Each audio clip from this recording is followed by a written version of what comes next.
Assalamualaikum warahmatullahi wabarakatuh.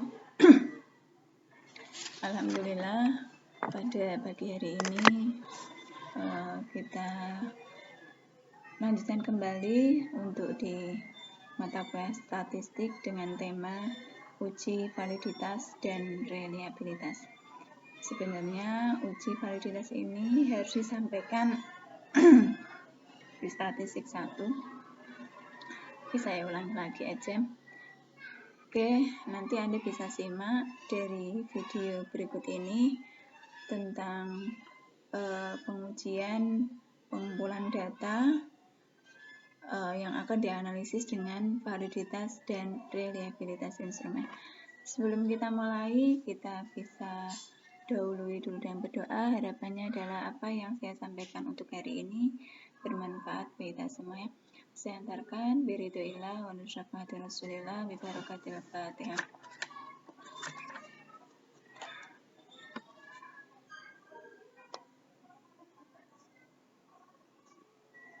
Oke, kita bisa mulai materi hari ini.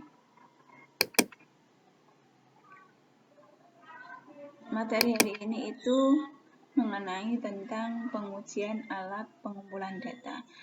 Jadi hubungannya dengan riset, Anda melakukan sebuah penelitian harus mempunyai alat untuk menggali informasi atau menggali data Anda, sehingga dengan alat tersebut kita secara mudah untuk menentukan keputusan dari sebuah penelitian melalui uji hipotesis untuk di penelitian kuantitatif.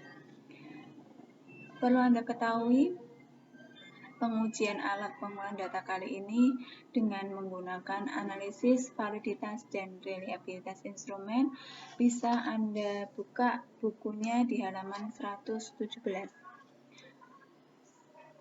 Ya. Apa itu validitas? Validitas itu adalah kegunaannya untuk mengukur sah atau validnya suatu kuesioner. Jadi untuk mengukur kebenaran alat pengumpulan data tersebut. Saya ibaratkan bahwa alat pengumpulan data itu sebuah alat untuk mengukur. Ya.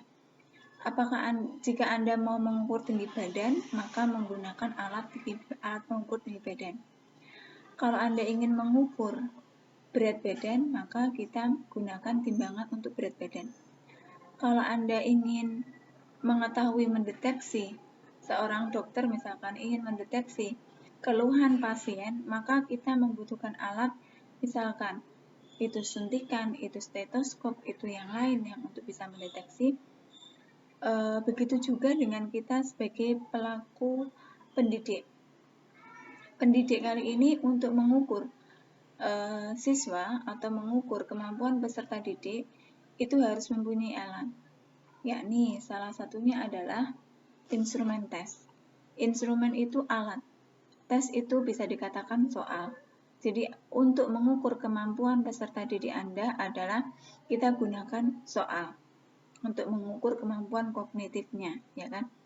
Kemudian lagi kita bisa melakukan sebuah pengukuran itu tidak hanya menggunakan soal, tetapi kita bisa mengukur kemampuan itu dengan kinerjanya, dengan hasil pekerjaannya, gitu ya, dengan diskusinya, keaktifan diskusi. Nah, itu yang disebut dengan instrumen non-tes. Nah, instrumen tersebut untuk bisa mengukur apa yang kita hendak ukur, misalkan kemampuan kognitifnya, keaktifannya, dan lainnya, maka kita perlu uji dulu validitasnya. Jadi mengukur apa yang akan hendak diukur itu adalah satu pengertian ya, satu pengertian di uji validitas instrumen. Dikatakan valid jika pertanyaan pada kuesioner itu mampu mengungkapkan sesuatu yang akan diukur oleh kuesioner tersebut. Ya, itu yang disebut dengan validitas. Langkahnya di dalam kita mengumpulkan data, menyusun indikator penelitiannya. Indikator penelitian itu dari variabel penelitian. Ya, variabel penelitian. Misalkan, ini saya mau mengukur, saya contohkan ya. Ada satu judul penelitian.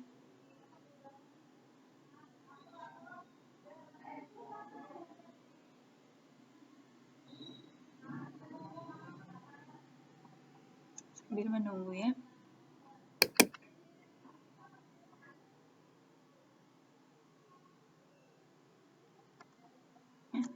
Analisis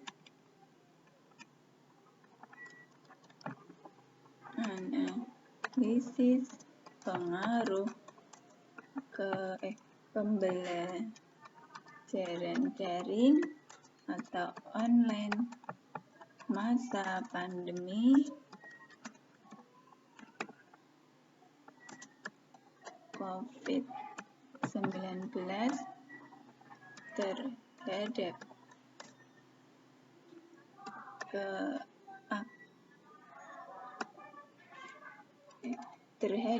hasil belajar ya, atau kemampuan numerasi, kemampuan hasil belajar aja yang mudah. Siswa mata pelajaran apa misalkan, atau nggak dikasih juga nggak apa-apa. Nah ini misalnya.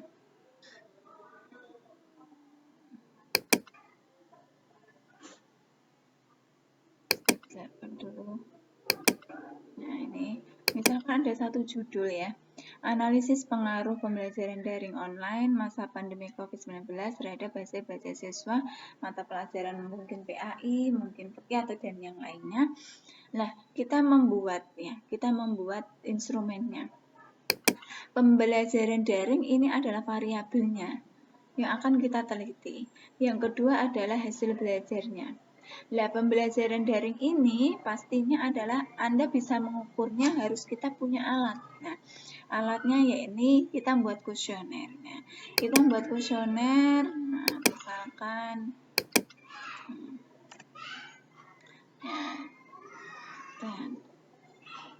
ini tadi ya, membuat kuesioner, menyusun item butir kuesioner. Nah, menyusun item butir kuesioner itu, ini saya contohkan, ini nomor, misalkan ini butir, ini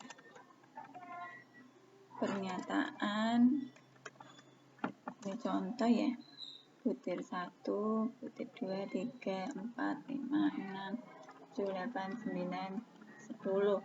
Anda punya 10 10 item butir. Jadi kuesioner, mungkin Anda nggak asing lagi dengan kuesioner ya. Kuesioner itu bentuknya adalah bisa skala Likert, bisa skala Gatman. Ini biasanya ada pernyataan, kemudian diiringi dengan skala pengukurannya. Ini saya contohkan aja. Ini nomor, ini pernyataan. Anda disuruh nyeklis. Nah, di sini ada 5, 4, 3, 2, 1 gitu ya. Nah, ini pernyataan. Pernyataan itu muncul dari yang namanya indikator variabel penelitian. Jadi pertanyaan ini munculnya dari situ ya. Nah, misalkan ini pengaruh pembelajaran daring. Pembelajaran daring itu misalkan tentang setiap perkuliahan selalu ada materi melalui WA. Nah, gini, ini misalkan, ini saya memisalkan aja. Seharusnya yang seperti ini nanti dijelaskan di metode penelitian. Kemudian, nanti seorang responden itu akan mengisi di checklist 5 ataukah 4. Nah, 5, 4 itu adalah skala pengukurannya. Skala pengukuran, ya, misalkan ini 5, 4, 3, 2, nah, 5 itu adalah 5 itu Oke, saya lanjutkan. 5 itu bisa sangat setuju. Nah, biasanya kan kayak gitu toh. Nah, terus kemudian 4 apa, setuju, dan seterusnya.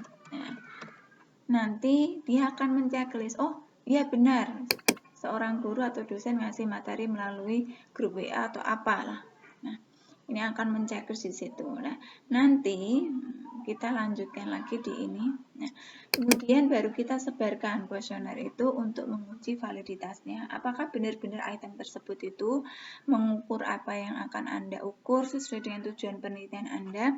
Kemudian mengumpulkan data hasil kuesionernya, memeriksa, membuat tabel pembantu untuk menentukan skor itemnya. Nah, ini misal, ini saya contohkan ya. Saya contohkan ke sini. Nah,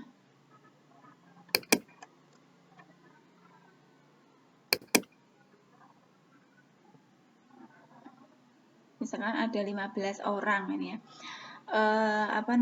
Silahkan Anda bisa melakukan sendiri di rumah dengan menggunakan Excel-nya masing-masing. Nah, ini saya mencoba kalau di buku itu sudah ada contohnya di halaman 119 ya, 119.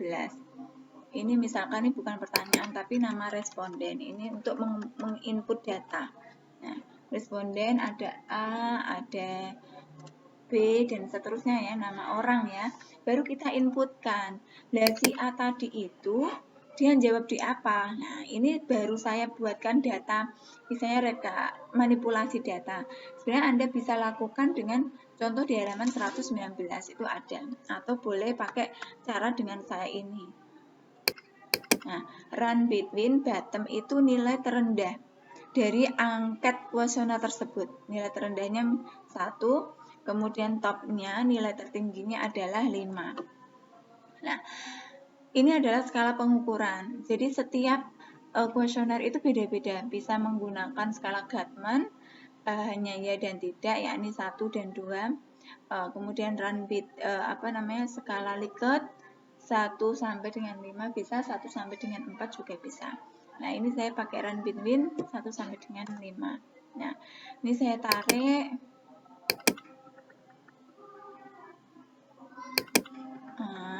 Ini. Nah, saya ngacak data kayak gitu. Nah, ini contoh nanti, ini kan saya ngacak ya, Nanti kalau Anda penelitian langsung sendiri, jadi item ini Anda cantumkan, hasil ini Anda cantumkan dari hasil orang tadi yang mengisi kuesioner tadi ya.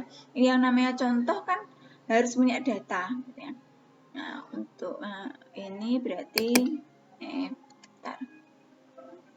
Biar enggak hilang-hilang, ini saya Ctrl C ya. Kalau saya copy kursornya saya taruh sini, klik kanan, value ya, kita klik value. Kalau di Excel yang enggak 2013, jadi nanti paste spasial, nanti klik value di situ, kemudian di OK gitu. Nah, ini sudah. Fungsinya adalah biar enggak kalau di enter atau dirubah itu enggak berubah-ubah gitu ya. Nah, ini adalah cara untuk menginput data. Nah, kalau sudah kita bisa kopikan ke sini. Nah, saya lanjutkan dulu ke sini. Nah, tadi membuat tabel, kemudian menempatkan skor terhadap itemnya, baru nanti kita akan menguji dengan menggunakan korelasi product moment ini. Ya, korelasi product moment. Nanti buat kesimpulannya. Nah, ini adalah rumus validitas instrumen menggunakan product moment. Setiap kali Anda melakukan penelitian kuantitatif menggunakan validitas instrumen, meskipun skripsi Anda itu menggunakan SPSS pada nantinya kayak gini, tetap nanti di laporan bab 3-nya atau tentang rumusnya harus ditulis ya, Nah, ini tadi ya gambaran. Ini kan kalau sudah ada, kalau saya tadi kan ngacak lagi, buat lagi lah gitu. Terus, nah ini contohnya juga bisa, ada 20 ya. Nah, ini ini pakai jumlah, nanti ya dijumlahkan. Kemudian, nah ini kalau menggunakan manual Mbak ya, semua ya ini kalau menggunakan manual. Ya caranya ini tadi menggunakan manual, terus dimasukkan item butir 1, nah, dimasukkan rumus kayak gini nih, hasilnya itu 0,4583 lebih besar dari 0,44. Nah, maka nomor 1 ini valid karena lebih besar. Dikatakan valid itu tadi menunjukkan bahwa, nah ini ya, jika R hitung lebih besar dari R tabel, maka item itu dikatakan valid. Tapi kalau R hitung itu kurang dari R tabel, maka tidak valid. Saya contohkan langsung ke Excel-nya, nanti bisa dilakukan. Ya, ini saya kasih totalnya atau jumlahnya, klik summary,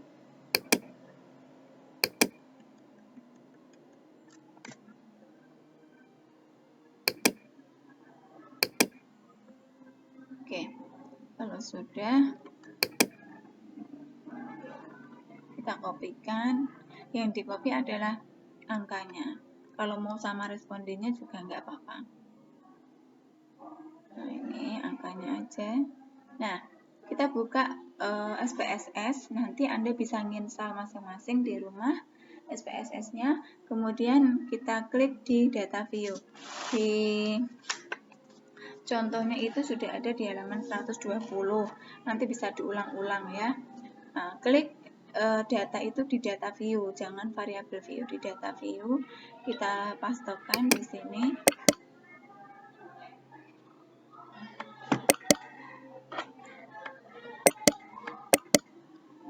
Paste ya. Nah, ini tadi. Nah, kemudian kita ngasih label yang ada di atasnya ini. Caranya adalah klik variabel view.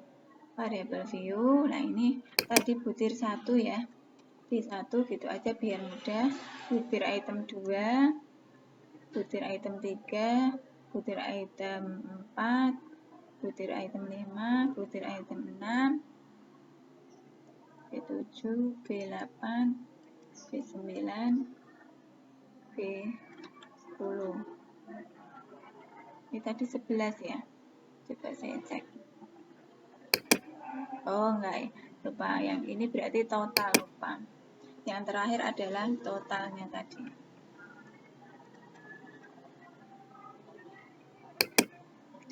Oke, sebenarnya ini kan angka satuan ya. 1, 3, 4, 2 gitu ya.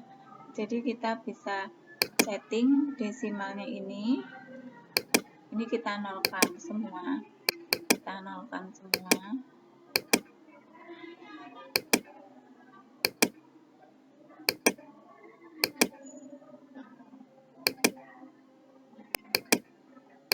Ya, jadi kan nah gini ya. Ini semua dari item butir, dari 15 orang yang kamu teliti, ini total item butirnya.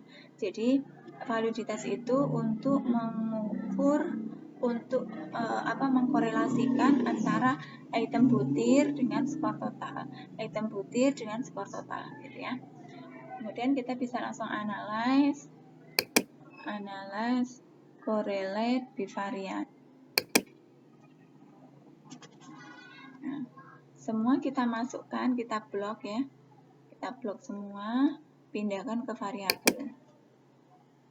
Nah, kita pilih person correlation karena kita menggunakan product moment. Dan pengukuran kita itu menggunakan skala 1 sampai dengan 5. Nah, nanti saya kasih materi yang belum dalam bentuk Word. Nah, dalam bentuk Word juga ada nanti.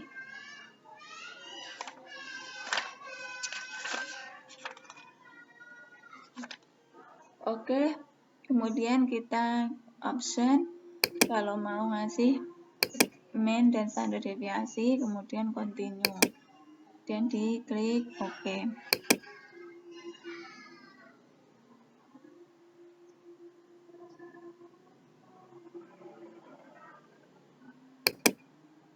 Kita tunggu ya. Nah, ini sudah jadi. Oke, saya lanjutkan lagi. Nah, ini adalah hasil dari output SPSS ya. Yang dipakai adalah nilai korelasi ini. Ingat, yang dipakai itu adalah baca di totalnya. Ya, baca di totalnya. Nah, kamu bisa membuka buku halaman 123. Nah, ini totalnya. Nah, ini kan di situ, terus kita buat tabel penolong hasil analisis data ya. Sini.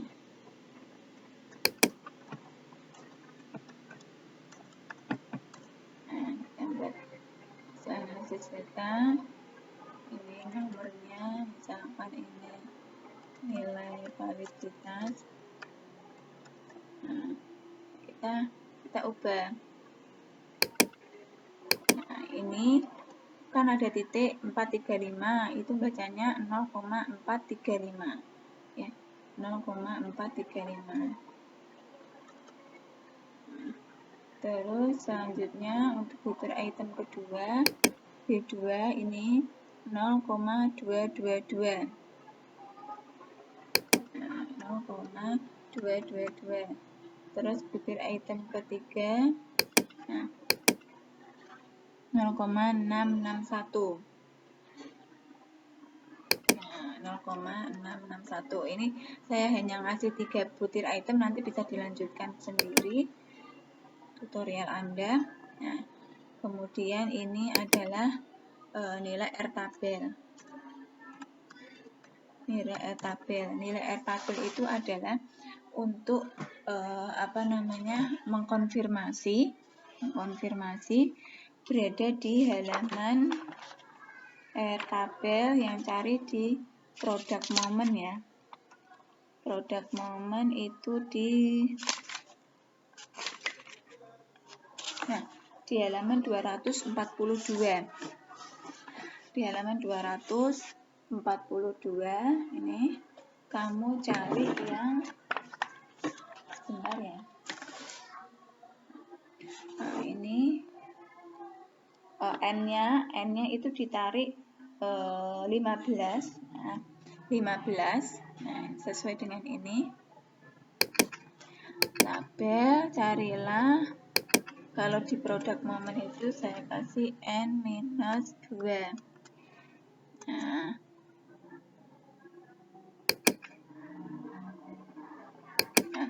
15, orangnya kan ada 15. Jadi N itu banyaknya data yang akan diteliti. Jadi orangnya ada 15 tadi. Tapi kalau menggunakan product moment itu harus di minus 2.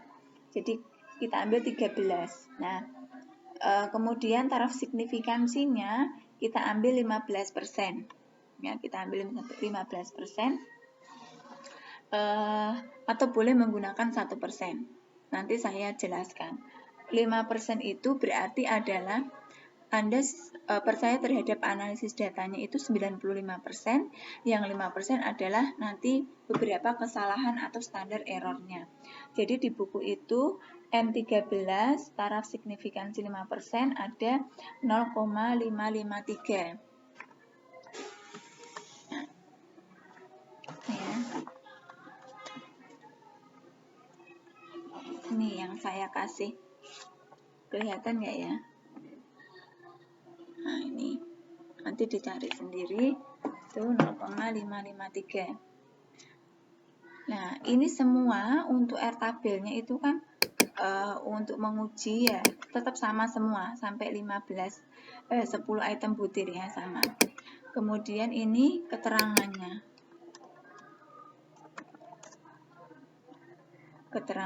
Nah, untuk dikatakan valid ya, valid tadi, maka R yang kita hitung, R hasil output SPSS itu lebih besar dari R tabel product moment. Nah, dari hasil ini menunjukkan adalah 0,435, kita bandingkan dengan 0,553, lebih besar apa lebih kecil ya? Nilai ini menunjukkan lebih kecil. Kalau lebih kecil berarti keterangannya tidak valid. Kemudian lagi Yang kedua ini juga lebih kecil dari 0,553 juga tidak valid. Nah, kemudian yang 0,661 ini lebih besar, berarti ini valid. Nah, kenapa itu ada tanda bintang 2? Nah, ini ada tanda bintang 2. Nah, kita cek di sini di bawahnya. Bentar.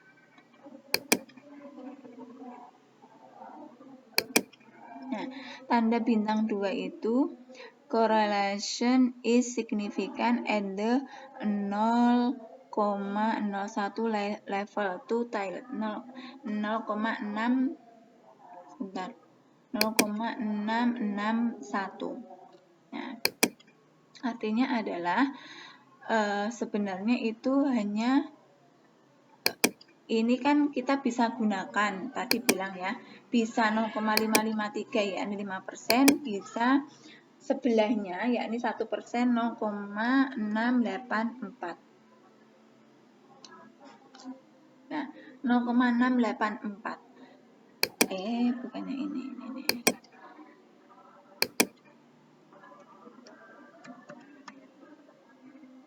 Nah, saya jelaskan. Kalau kita menggunakan 1%, yakni menggunakan 0,684, ini tetap nanti hasilnya tidak valid karena lebih kecil.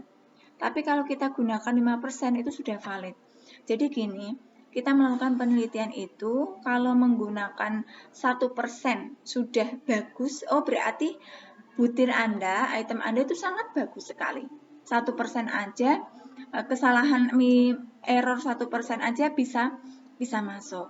Nah, kalau di item ketiga ini kan kalau menggunakan 1% tetap aja tidak masuk, maka kita gunakan 5% aja valid. Dan seterusnya nanti ya bisa dilanjutkan butir item keempat valid enggak, kelima, ke-6, ke-7 dan seterusnya sampai butir item ke-10. Nah, itu cara menganalisis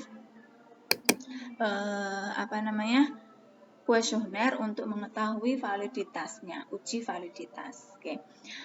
Selanjutnya adalah, nah ini saya lanjutkan ke sini. Ini tadi rumusnya ya. Ini manualnya. Nah, sekarang reliabilitas. Reliabilitas itu untuk mengetahui konsistensi dari instrumen sebagai alat ukur, sehingga hasil suatu pengukuran itu dapat dipercaya. Dikatakan reliable hanya apabila dalam beberapa kali pelaksanaan pengukuran terhadap kelompok subjek yang sama diperoleh hasil yang relatif sama. Reliable itu apabila dilakukan berkali-kali gitu ya, terhadap subjek yang sama, maka jawabannya nilai reliabilitasnya sama, signifikan gitu ya. Terus ini ada rumusnya.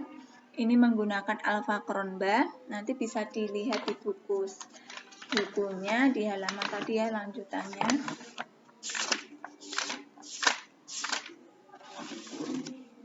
Reliabilitas itu kan bisa pakai ada teknik Cronbach alpha. Cronbach alpha itu digunakan mengukur instrumen bila jawaban responden skalanya 1 sampai dengan 3, 1 sampai dengan 5 atau 1 sampai dengan 7. Dikatakan reliable jika R itu lebih besar dari 0,6 atau menggunakan teknik tes rates. Ini sebanyak 2 kali pada responden yang sama tapi waktunya berbeda. Jadi Anda sebagai pelaku penelitian mau mengukur instrumen tersebut dibagikan 2 kali tapi waktunya berbeda, subjeknya sama. Itu namanya tes rates. Kemudian Spearman-Brown. Nah, ini tadi yang di SPSS muncul ya. Spearman-Brown itu pakai skala ya dan tidak aja. Ya itu nanti inputnya 1, kalau tidak berarti inputnya 0. Teknik Couder and Richardson, KR20 atau KR21. Itu juga pakai 2, ya ataukah tidak. Jika dikatakan reliable itu lebih besar dari 0,7. Nah, ini rumusnya sudah ada, itu bisa kita gunakan dalam penelitian. Oke ya, saya langsung. Oke, saya langsung aja. Masih sama dengan data yang ini, saya nggak ubah gitu ya. Karena biasanya memang kalau menganalisis validitas itu plus reliabilitas. Kemudian analyze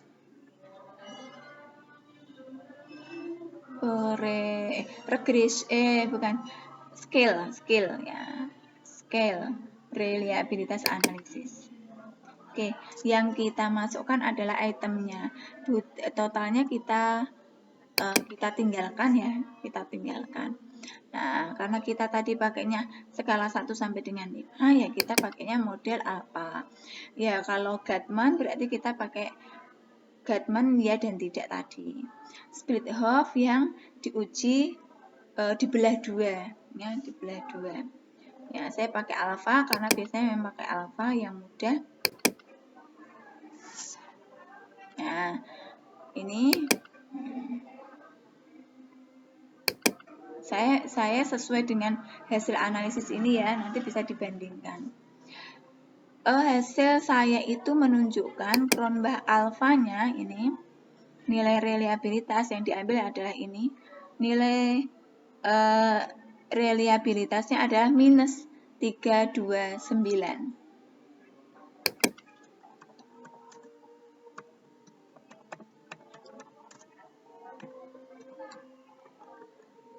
Nah, kita bandingkan dengan 0,6, nah jauh beda sekali ya. Berarti butir item ini menunjukkan tidak reliable. Nah, gitu. Karena ini lebih besar, lebih kecil.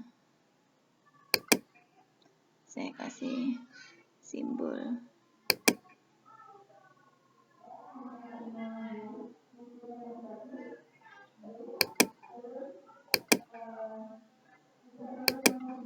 Ya bisa ini lebih kecil ya. Jadi sama dengan tidak reliable.